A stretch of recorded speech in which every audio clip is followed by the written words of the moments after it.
Assalamualaikum, nama saya Muhammad Afiq Saini, nombor metik saya 22DQ21F2052.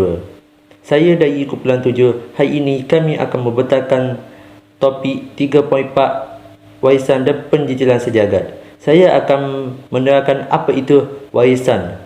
Menurut Jabatan Warisan Negara, warisan ialah sesuatu yang diterima secara turun-menurun kepada satu generasi ke satu generasi.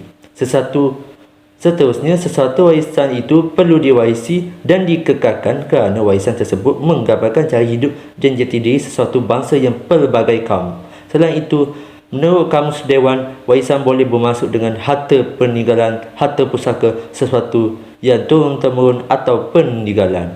Tuntasnya bahawa warisan adalah sesuatu yang diwarisi dari generasi yang terdahulu, yang merupakan khazanah negara yang pernah atau sedang dimiliki oleh seseorang atau sesuatu kelompok masyarakat atau manusia sejagat yang menjadi tanggungjawab bersama untuk dilindungi dan dikekalkan.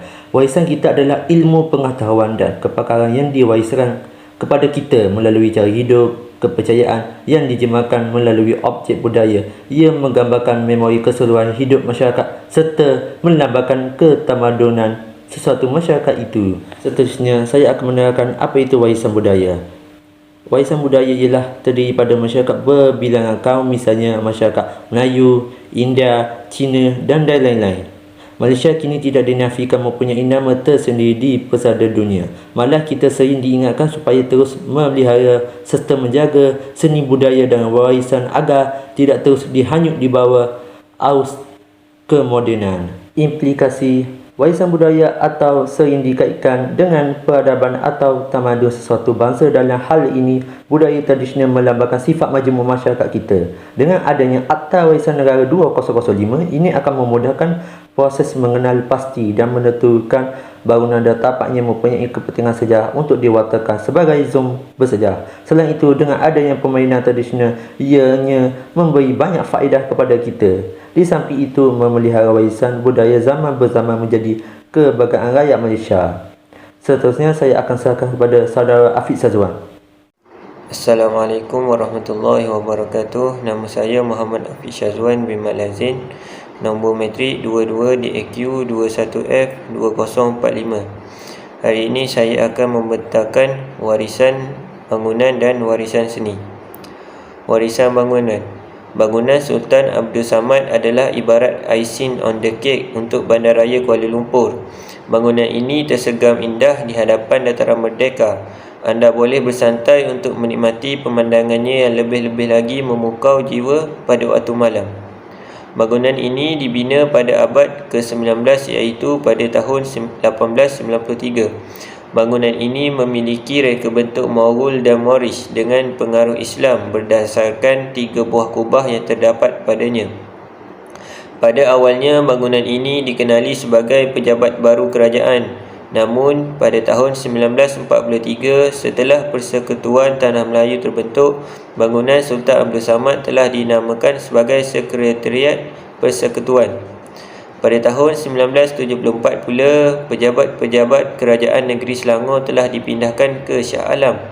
Sejak itu, bangunan ini telah diberikan nama yang baru, iaitu bangunan Sultan Abdul Samad, bersempena dengan nama Sultan Selangor yang memerintah dari tahun 1857 hingga 1898. Warisan yang kedua, warisan seni. Warisan seni adalah untuk menjaga memartabatkan kesenian dan kebudayaan sebagai satu gagasan, kerana penulis sedar bahawa ia dapat menyatukan dan meningkatkan maruah bangsa, seterusnya dapat mencapai pelbagai kejayaan dalam hidup. Seterusnya, saya serahkan kepada Rishalan. Okay. Nama saya Rishalan Al-Laki Mahian. Nombor metrik saya 22DAQ21F2092. Saya nak bentangkan tentang apa itu pendigitalan. Pendigitalan ialah bagi mengenal pasti perkhidmatan yang boleh dinilai taraf kepada perkhidmatan dalam talian secara end-to-end ataupun hujung ke hujung melalui penambahbaikan proses peningkatan kemahiran sumber manusia, kajian peraturan, polisi dan seterusnya menggunakan teknologi digital. Teknologi maklumat dan media digital. mempunyai kuasa atau pengaruh memberitahu sesuatu dan bertindak sebagai satu saluran maklumat yang berkesan kepada penerimanya. Lepas tu, media elektronik merangkumi televisyen, radio dan internet. Internet merupakan saluran yang paling banyak digunakan oleh masyarakat untuk menyampaikan atau menerima maklumat berkaitan sesuatu isu. Hal ini disebabkan internet lebih cepat dan pantas dalam memberi atau menerima maklumat. Saya serahkan kepada Jaswinter Singh, saya punya kawan, untuk membentangkan seterusnya. Selamat sejahtera. Nama saya Jaswinter Singh. Nombor metrik saya 22DAQ21F20889.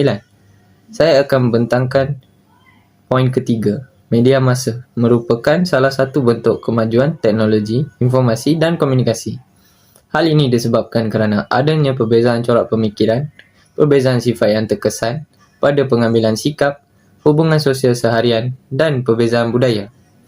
Yang keempat, media massa merupakan salah satu bentuk kemajuan teknologi dalam bidang informasi dan komunikasi. Ia dapat meningkatkan jaringan komunikasi yang mendekatkan manusia dari seluruh dunia, dapat meningkatkan taraf hidup manusia, dapat membuka ruang kepada perkongsian ilmu tanpa sempadan. Seterusnya, kesimpulan. Peradaban secara umumnya adalah sejumlah pencapaian pembangunan dalam segala perlakuan, pemikiran dan kemajuan tinggi, baik halus dan sopan ke arah pembentukan peribadi dan komuniti yang memiliki personaliti, tata susila dan budi pekerti yang terpuji untuk membentuk sebuah masyarakat atau negara bangsa. Sekian, terima kasih.